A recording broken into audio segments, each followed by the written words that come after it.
The most important way to make sure that your brand is consistent across all channels and online and in-store is the visuals. It was more important that people were having a good time and discovering things as they moved through the space. Everything across the board is in sync.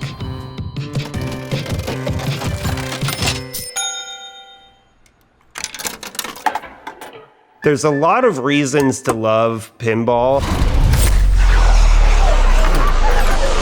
I feel like it's constantly kind of evolving and changing. Like, I really love the ingenuity that goes into each machine. I approach it from a collector's standpoint. It's like once you get one, all of a sudden you have 20. You know, I just love the ability to have them all in one room and have people come play them. Hi, my name is Jeff Eyser. I am the creative director and co-owner of Revenge Of.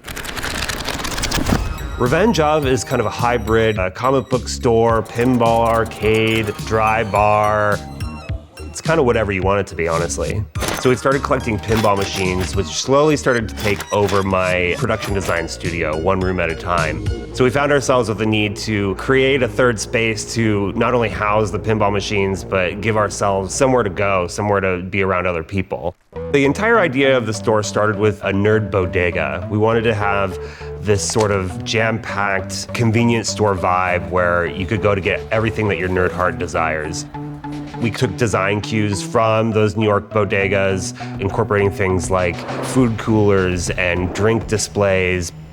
I've spent the last couple decades working in film and television.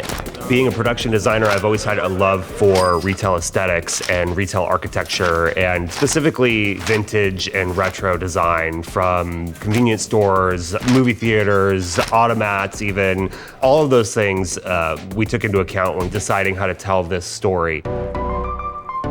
The store itself is kind of divided into three spaces. You start out in the bodega, you move your way into the spaceship, and then you land on the base station. I think it was paramount to us to tell an interesting narrative when you walk in the store. For me, it's all about atmosphere and vibes, really. So when creating this place, we wanted it to be a fully immersive experience. We wanted everywhere you looked in the store to be something that's interesting and photogenic and, you know, just cool. There was a lot of risky decisions made right off the get-go. When designing the store, I wanted to build every fixture from scratch. It took a lot of R&D, kind of reinventing the wheel to figure out how to display comic books. But, you know, at the end of the day, I think the grocery cooler comic book display is a big statement that people remember. The most important way to make sure that your brand is consistent across all channels and online and in-store is the visuals. You know, we created a logo, we created like a visual identity, and just say, this is my point of view. That's something that you can reference whenever you're creating something new. So if it's a flyer or an advertisement for an event, you have a guide that you've already created to make sure that everything you do is in line with that brand.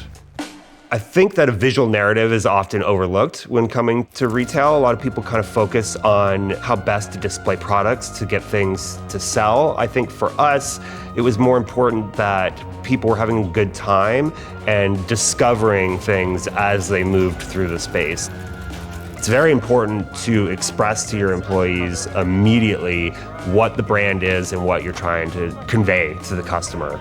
The first thing that they're going to see is your employee and how they interact with you, how they greet you, how they behave, how they dress. I mean, all of the above. We specifically wanted to kind of disrupt an industry in terms of doing things our own way, which we were very worried about interacting with other comic book stores and things like that. But now we have a really tight relationship with all of the similar businesses to where we lend each other inventory, we ask each other questions, meet your fellow retailers, and become their friend. When searching for a location, we had a few areas in mind, but Glassell Park has always been kind of this like generational neighborhood. There's lots of transplants and also people who've lived here forever. You know, I think it was the right choice to come to this area to create this community hub. When we first opened the store, you know, it was important that we have a gathering place. All right, high roll for turn. Yeah! It shouldn't be, hey, come by, we have this new product to purchase. It should be, hey, come to this weird event we're throwing, and then maybe buy something while you're here.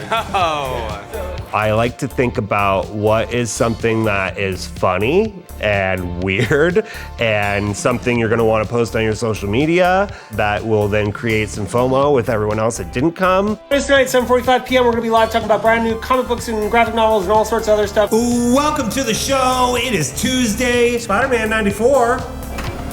I want everyone to feel like they're having a personalized experience when they come to something like one of our events. Recently, we just threw an event called the Pinball, where I had everyone dress up in masquerade gowns and masks, and we listened to the Eyes Wide Shut soundtrack and played pinball and ate pizza, and everyone had a good time. We've slowly been discovering more and more ways that we can interact with our customers and kind of understand them better. The great thing about Shopify is we're able to mold and adjust the framework of our website to kind of fit our needs. Through that digital navigation, we're able to kind of understand, what our customer is looking for, and it helps us build this community. It's not just a point of sale for us, it's how we frame our entire online architecture. As a comic book store, we've got thousands of SKUs coming in every week, and we've got hundreds of people that have subscriptions that weekly come in to pick up specific comics. And because Shopify allows us to work with third-party apps, we are able to integrate that pull box service into our entire website. Hi, my name is Joe. I'm one of the co-owners and the Shopify wizard over here at Revenge of.